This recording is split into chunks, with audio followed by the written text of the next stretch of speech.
आखिर देखना ये भी दिलचस्प होगा कि कलम की लड़ाई से कैसे लाठी की लड़ाई जीत जाती है। आखिर कलम में ज्यादा ताकत है या फिर लाठी में ज्यादा ताकत है? आखिर एजुकेटेड पीपल में ज्यादा ताकत है या फिर नॉन एजुकेटेड पीपल में ज्यादा ताकत है? आखिर टीचर्स में ज्यादा ताकत है या फिर वैसे शख्स के अंदर जो कि टीचर उसे उस पोस्ट पर पहुंचा जाए? जनता में ज्यादा ताकत है या फिर वैसे शख्स में जो कि जनता उसे वहां तक पहुंचाई अपना रिप्रेजेंटेटिव बनाकर? भारत में ऐसी शर्मनाक करने वाली घटना घट रही है। टीचर को एक आतंकवादी साबित किया जा रहा है। क्या पहलगांव में जो आतंकवादी हमले हुए थे उसका जिम्मेदार टीचर्स था या फिर पुलवामा अटैक्स हुए थे उनके जिम्मेदार ये टीचर्स थे? आखिर किन बातों की सजा इन टीचरों को दी जा रही है? क्या टीचर जो नाइंसाफी हो रही स्टूडेंट्स के साथ उनके लिए वो हक की आवाज नहीं उठा सकते हैं? या फिर टीचर की हमारे भारत में इतनी भी इज्जत नहीं है कि स्टूडेंट्स के साथ हो रहे अन्याय के खिलाफ वो लड़ सके?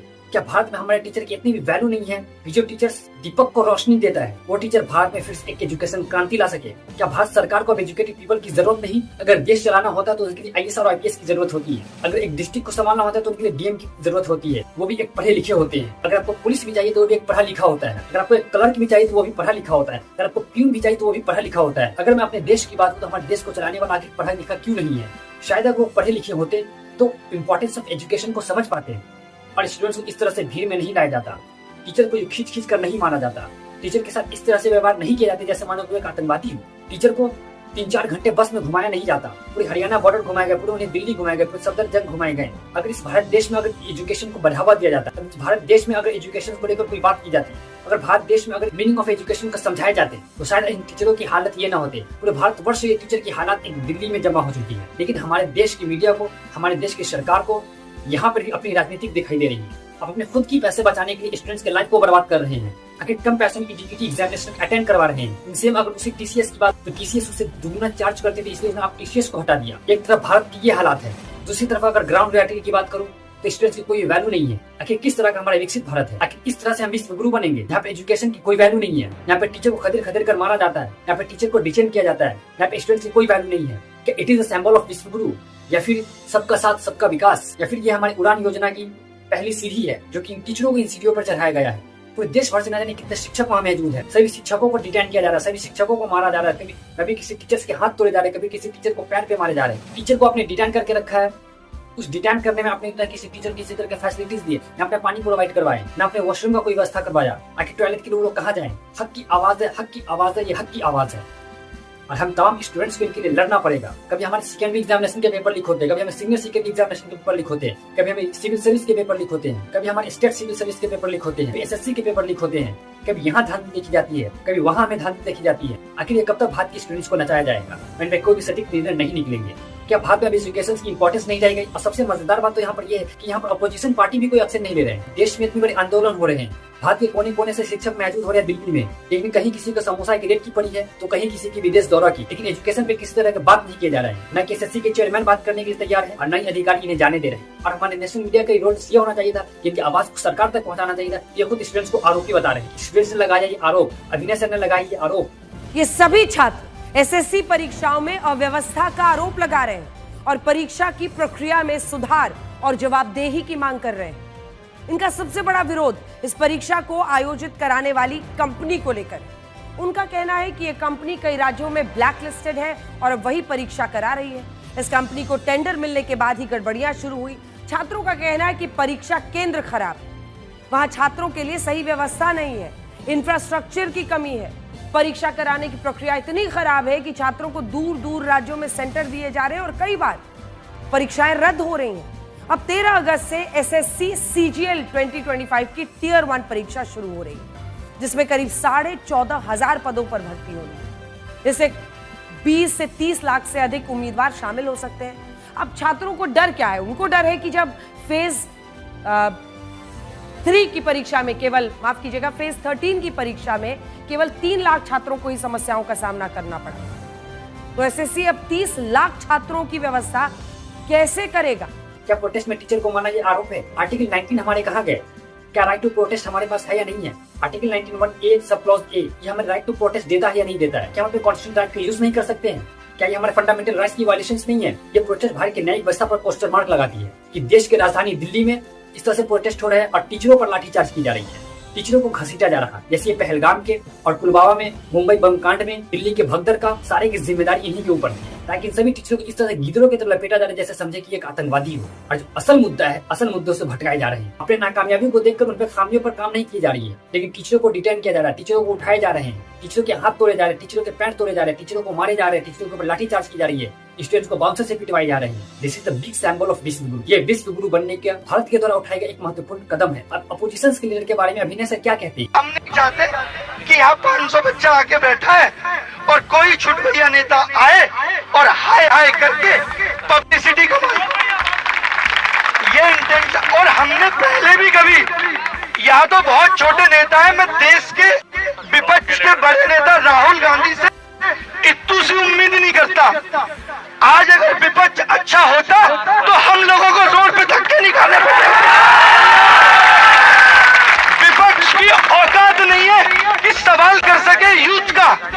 अगर आज हम ये कहें कि केवल सरकार यूथ को वोट बैंक नहीं समझती तो विपक्ष भी नहीं समझता। ये सब अनपढ़ है। वक्त लगेगा लेकिन देश बदलेगा और हम जैसे लोग बदलेंगे। हम नहीं किसी गलत राह पे जाए, और जब भी जाएगा तो हम उसे रोकेंगे। तो हम जो भी करेंगे वो नॉर्म्स के हिसाब से करेंगे। और आपको अभी बुलाया नहीं गया था। अगर कोई बच्चा ये कह रहा है कि हमें बुलाया और अब आप वापस भेज रहे हो, तो नहीं बुलाया गया था। आप हमारे प्रेम में आए थे कि भाई हमारे शिक्षक हैं, हम उनके साथ चलते हैं। हम ये स्थितियां जानते थे। हमें मालूम है कि जिस दिन हम बच्चा बुलाएंगे तो लाखों बच्चा आएगा और उसके लिए हम परमिशन लेंगे। आज के 90% आंदोलन इसीलिए विफल हो जा रहे हैं कि नेता आएंगे, नारेबाजी, शासन व्यवस्था खराब होगी, आंदोलन खत्म। तो हम ऐसा कोई आंदोलन नहीं करना चाहते जिससे कुछ हासिल ना हो सके। तो आप सबसे यही गुजारिश है कि जिस दिन आप बच्चों को बुलाया जाएगा, परमिशन के साथ बुलाया जाएगा, आप लोग जरूर आइएगा। और आपके नेता आपके शिक्षक हैं और काफी हैं। आपको किसी पार्टी के किसी नेता की कोई आवश्यकता नहीं है और जरूरत भी नहीं है। हम राजनीति करने ही नहीं आए। हम राजनीति से बहुत ऊपर देश को देखते हैं। हमारे लिए देश बहुत बड़ा है सत्ता से। हमारे लिए वोट, ये सब, ये राजनीति हमारा करना काम नहीं है। और पूरी कोशिश है कि आपको 2 दिन के अंदर डीओपीटी मिनिस्टर से जवाब लेके बताया जाएगा। अगर हम संतुष्ट नहीं होंगे उस जवाब से तो फिर आवाज उठाएंगे और आपको बुलाएंगे। गांधी जी ने आजादी के लिए कोई एक आंदोलन नहीं किया था। ये सिस्टम की जड़ इतनी गहरी हो गई है, कई लाख करोड़ के घोटाले इन्वॉल्व हैं, मैं आपको बता दूं। तो इन सब चीजों को ठीक करने के लिए कई आंदोलन करने पड़ेंगे। ये मत सोचिए कि एक दिन में आप जीत जाएंगे। हिम्मत रखिए, वक्त सबका बदलता है, बदलेगा। आपने देखा किस तरह से अभिनय सर अपोजिशन को लीडर को लेकर भी यहाँ पर बातें की है।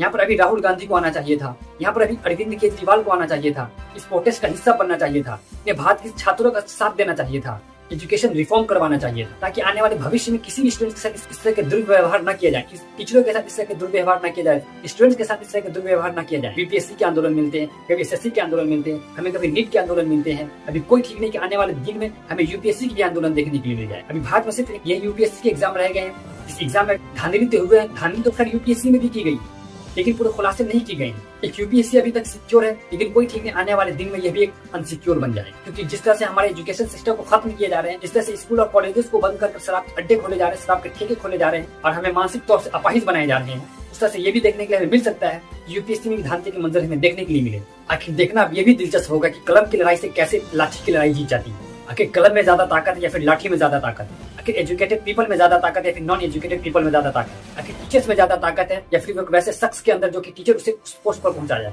जनता में ज्यादा ताकत है या फिर वैसे शख्स में जो कि जनता उसे वहां तक पहुंचाई अपना रिप्रेजेंटेटिव बनाकर?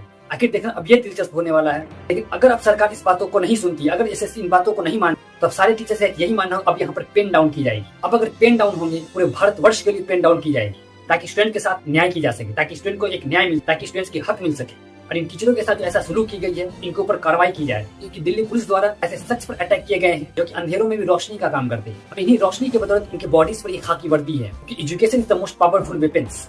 आज हम अपने एजुकेशन को ही पावरफुल वेपन्स के रूप में यूज करते हैं और हमें पावरफुल वेपन्स के रूप में यूज करना पड़ेगा ताकि चेंज हम अपने इंडिया को कर सके और इंडिया का फ्यूचर अच्छा हो सके, ताकि कभी भी हमें वैकेंसी के लिए लड़ाई ना करनी पड़े, कभी हमें एग्जामिनेशन के लिए लड़ाई ना करनी पड़े, हमें अच्छी जगह पर एग्जामिनेशन सेंटर में हम इसलिए लड़ाई ना करना पड़े, हमें पेन के लिए लड़ाई ना करनी पड़े, हमें माउस के लिए लड़ाई ना करनी पड़े, हमें रफ पेपर के लिए लड़ाई ना करनी पड़े, क्योंकि हमें भारत को द बेस्ट बनाना है। ये विश्व गुरु का झांसा छोड़े, भारत को फंसाना छोड़े। जब तक रहेगी युवाओं के खून में उबाल, तब तक होता रहेगा अत्याचारों के खिलाफ भारत में हाहाकार। अभी क्या रहा इन तमाम खबरों पर अपनी राय को इनबॉक्स में जरूर दे। फिर मिलते हैं नेक्स्ट एपिसोड में नेक्स्ट कंटेंट के साथ, तब तक के लिए जय हिंद।